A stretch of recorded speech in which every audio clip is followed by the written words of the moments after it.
Hey everyone, and welcome to the first half of my presentation, What is Fremont? This is a part of the virtual education and self-isolation series that the Utah SHPO has been running for about 2 months now, ever since we had to go back to our homes and work from home due to COVID-19. I'm Elizabeth Hora, public archaeologist at the Utah State Historic Preservation Office, and I spend a lot of time thinking about the Fremont. So let me start by telling you that Fremont archaeology was very muddy for me for a very long time. I just wasn't able to walk a mile in Fremont hawk moccasins. I don't want to spend this whole presentation telling you about dates and sites because that's not how I'm able to conceptualize the past. I want to focus on understanding the lived experiences of past people. And I do this working from an archaeological data set to create reconstructions of daily life.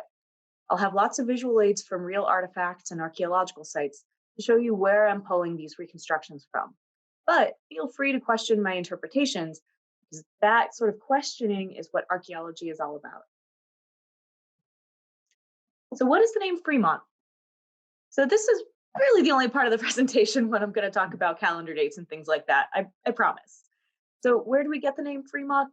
Probably no one who we would consider Fremont ever called themselves that, and the modern descendants didn't come up with this name either.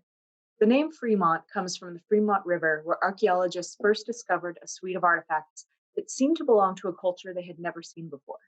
At this period of archaeological history, we named stuff like pottery types or even cultural groups for the places after they were discovered. Hence, the Fremont River lent its name to the Fremont people. Under the name Fremont, we are referring to an archaeological culture that we see throughout the state of Utah, or the modern state of Utah. It goes in and out of the borders, but it conforms surprisingly well to the state. We have determined that this is a single, loosely associated cultural group on the basis of shared artifacts and other pieces of what we call material culture. People who were Fremont had the three sisters. They had maize, beans, and squash. A lot of people who were Fremont used pottery. Some of them lived in pit house villages, like are pictured here, or at least it's a slabline structure. And there's a lot of shared imagery in pottery, figurines, and rock imagery. So does this mean that all Fremont people were the same? Not even slightly. The name Fremont pulled together actually disguises a lot of variation. So this map is a rough map of different kinds of Fremont rock imagery styles. And I think a lot of people would have questions about this barrier canyon designation down here. I do consider that a Fremont style. Across the Fremont world, we see people doing things differently. For example, not all pit house villages look alike.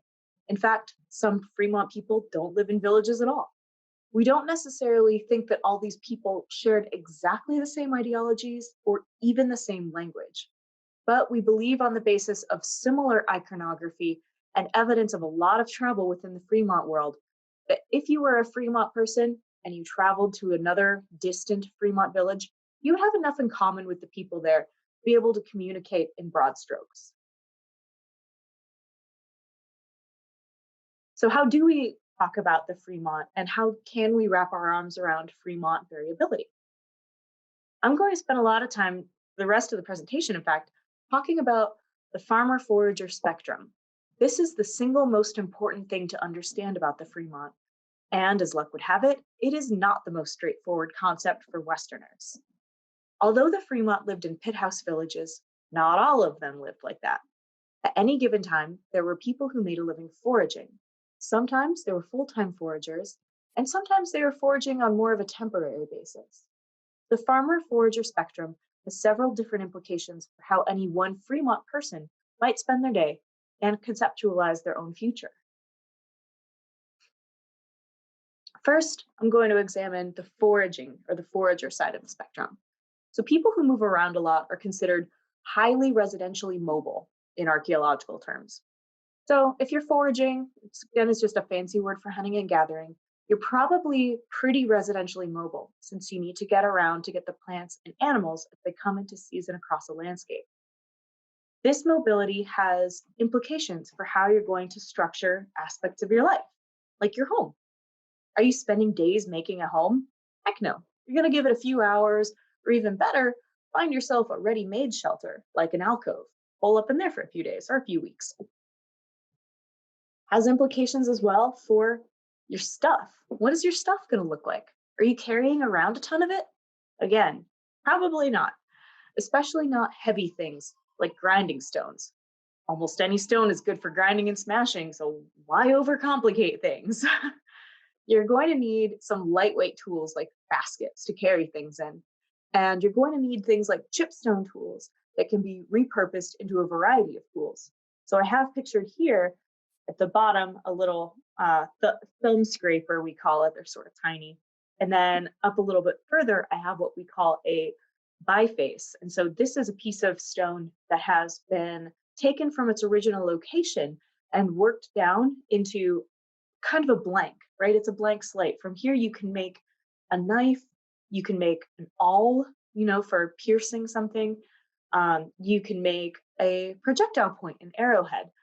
So it's as light as it can possibly be. People have chipped off all of the extra materials while still leaving a lot of potential for different tools to be made out of it. That's really the hallmark of a forager's toolkit, is that biface, that ready-made, ready-to-go biface. So your tools are going to be lightweight and versatile. All right, also where you throw your trash has something to do with whether you're a forager or a farmer. Think about it. If you are in a place for just a few days, what are you going to do with your trash? Well, let's consider that your trash probably consists of chipped stone from those tools you've made, corn cobs, animal bones, and yes, your own poop. And so you probably want to get that stuff out of your immediate area, but honestly, it might not make a big difference exactly where you put all this. If you're only hanging around for a few days or a couple of weeks, you're not going to spend a lot of energy on trash disposal. And the last dimension we're going to look at is storage. You're a forager. You're out all day. You're on your grind. What about the things that you left at home? You probably want to stash them somewhere so that no one else takes them. Small, scattered storage nooks are probably going to work the best. Think about if you put all your tools in one cache and then you put all your food in another, if someone steals from you, odds are they're not stealing from both places, and so they're not going to wipe you out completely. You'll always have either food or the means to get food, something like that. So that's the life of the forager. And it's actually pretty great. It's one of the most stable types of living that we see across the millennia here in Utah and across the world. You get a lot of fresh air, you get a lot of heart-healthy walking done, and you're eating fresh, seasonally available fruits and vegetables. Someone called Gwyneth Paltrow, Goop definitely wants to hear about this. All right, switching over to the farming life. Now, as great as all the foraging sounds, some people do want to live a sedentary life and stay in villages. So when I say villages, this could mean a lot. Oftentimes we see archaeological sites that look like a few families with houses nearish to each other. So returning to that residential mobility concept, we consider farmers to have low residential mobility. We also call them sedentary. Low residential mobility structures your life and your material existence, just the way foraging does. So I'm going to use these same categories to talk about the texture of a farmer's life. So first up, housing. Just like your home now, you plan to live here for a little while. People would spend some time making a home that's comfortable. And oftentimes for the Fremont, that meant a pit house. No one then had shovels. You're digging this out by hand and the help of your neighbor's hands if you can get it. So very labor-intensive housing. What does your stuff look like? Since you're spending all your time in one place, you can invest in making your stuff high quality and high quantity. So you can go ahead and find just the right clay to make your pots. You want to do that because you're going to be using this pot for a long time. You want to make it last. You're also going to be bent over that grinding stone for a while. So shaping it to improve its function and aesthetic appeal starts sounding like a pretty good use of your time. Here also, just part of the foraging life. Obviously, cultivated materials, cultivated foods like maize. We do find a lot of maize on village or sedentary sites. And this actually might be ancestral pabloem, but it's either a pendant or a spindle whorl, both of which we tend to find more often on village sites than on temporary sites like a foraging site. Sometimes we find them, not often. Let's talk next about where you throw your trash. So you and your neighbors really are going to need to be on your same page about where you're throwing your trash. You don't want to just throw your trash anywhere, and you certainly need to get it out of your space because it's going to pile up. Archaeologists call these trash piles middens, and we love them because we dirty.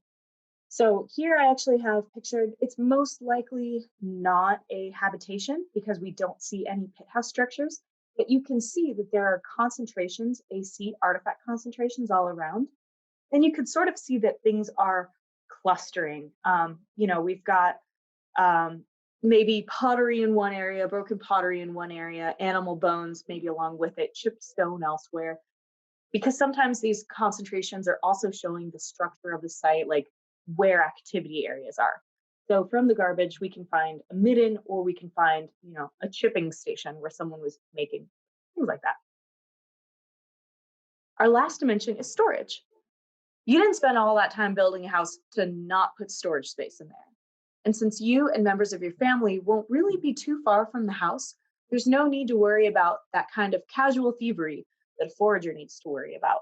So it's going to be in your best interest to make a storage structure large and make it inside your home where members of your family are and can access it. This is a bell-shaped storage pit. It's actually from the Steinecker area. And so when we excavate a pit house and we find the floor, we'll find an opening about this big enough for you to get your arm in up to your shoulder. And then it flares out towards the bottom, giving you that maximum room to put all your stuff in. So I know today has been a lot of information, but it's pleasantly consistent, at least to my mind it is. Just like all of us today, Fremont people faced a big question that closed some doors and opens others. Every single person living in the Fremont world had to decide how they wanted to make a living. It's oversimplifying to say this, but the choice kind of just boils down to, do you want to forage or do you want to farm? The path that you choose will, to a large extent, determine the artifacts you leave behind. Everything from where artifacts will find your chipstone garbage to the types of houses you live in. Oh yeah, but I called it a spectrum, right? And then I just talked about the two ends of it, the farming and the foraging. So we'll have to fill in the middle part next time. And filling in that gray area, that's where Fremont archaeology gets really interesting. So thank you so much for watching, and I'll see you next week.